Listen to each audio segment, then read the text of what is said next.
ಹಾಗೆ ಬೇರೆ ಬೇರೆ ಡಿಪಾರ್ಟ್ಮೆಂಟ್ಗಳಿಗೆ ಇಲಾಖಾ ಮುಖ್ಯಸ್ಥರಿಗೆ ನಾವು ಬರಿತಾ ಇದ್ದೇವೆ. ಅವರ ಇಲಾಖಾ ಸಿಬ್ಬಂದಿಗಳಿಗೆ ಕಂಪಲ್ಸರಿ ಈ ಒಂದು ಹೆಲ್ಮೆಟ್ ಹಾಕೊಳ್ಳೋದ್ರ ಬಗ್ಗೆ ಅವರು ಆದೇಶಗಳನ್ನ ನೀಡಬೇಕು. ಮತ್ತೆ ಜೂನ್ ಇಂದ ಹೆಚ್ಚು ಕಮ್ಮಿ ಎಲ್ಲರೂ ಪಾಲನೆ ಮಾಡಬೇಕು ಅನ್ನೋದ್ರ ಬಗ್ಗೆ ನಾವು ಈಗಾಗಲೇ ಕರೆಸ್ಪಾಂಡೆನ್ಸಸ್ ಮಾಡ್ತಾ ಇದ್ದೇವೆ. ಹೆಲ್ಮೆಟ್ ಕಡ್ಡಾಯ ಅಂತ ಹೇಳ್ತಾ ಇದ್ದಾರೆ, ಬಟ್ ನಮ್ಮಲ್ಲಿ ಬಿಸಿಲಿರೋದ್ರಿಂದ ನಮಗೆ ಕನ್ಸೆಷನ್ ಕೊಡ್ಬೇಕು, ಯಾವುದೇ ಕಾರಣಕ್ಕೆ ಹೆಲ್ಮೆಟ್ ಹಾಕಕ್ ಆಗಿಲ್ಲ ಅಂತ ಜನ ಹೇಳ್ತಾರೆ. ಬಟ್ ಏನ್ ಜಾಗೃತಿ ಮೂಡಿಸೋ ನಿಟ್ಟಿನಲ್ಲಿ ನೀವೇನಾದ್ರು ಹೆಲ್ಮೆಟ್ ಬಿಸಿಲು ಪ್ರಾಣಕ್ಕಿಂತ ಯಾವುದು ಜಾಸ್ತಿ ಅಲ್ಲ, ಪ್ರಾಣ ಮುಖ್ಯ.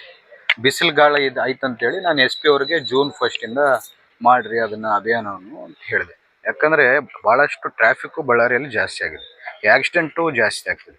ಒಂದು ಹೆಲ್ಮೆಟ್ ಹಾಕೋದ್ರಿಂದ ನಾವು ತಿರುಗಾಡಿದ್ರೆ ಎಲ್ಲ ಹೋಗ್ಬೇಕಂದ್ರೆ ಒಂದು 15-20 ನಿಮಿಷದಲ್ಲಿ ಗಾಡಿಯಲ್ಲಿ ಹೋಗ್ತೀವಿ, ಮತ್ತೆ ಎಲ್ಲ ಮನೆಗೆ ಹೋಗ್ಬೇಕಂದ್ರೆ 15-20 ನಿಮಿಷದಲ್ಲಿ ಹೋಗ್ತೀವಿ.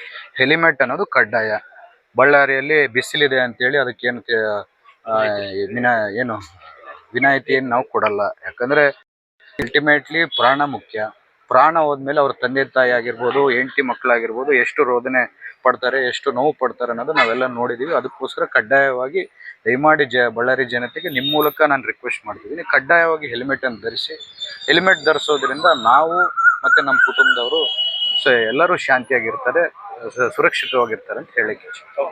ಬಳ್ಳಾರಿ ಜಿಲ್ಲೆಯ ಸ್ಟ್ಯಾಟಿಸ್ಟಿಕ್ಸ್ ಅನ್ನ ನಾವು ನೋಡಿದ್ರೆ, ಟೂ ವೀಲರ್ ಆಕ್ಸಿಡೆಂಟ್ ಗಳದ್ದು ನಂಬರ್ಸ್ ಅನ್ನ ನೋಡಿದ್ರೆ ಕಳೆದ 3 ವರ್ಷದಲ್ಲಿ ಅಂದ್ರೆ 2023ರಿಂದ ಸುಮಾರು 452 ಫೇಟಲ್ ಆಕ್ಸಿಡೆಂಟ್ಸ್ ಆಗಿರುವಂತದ್ದಿದೆ.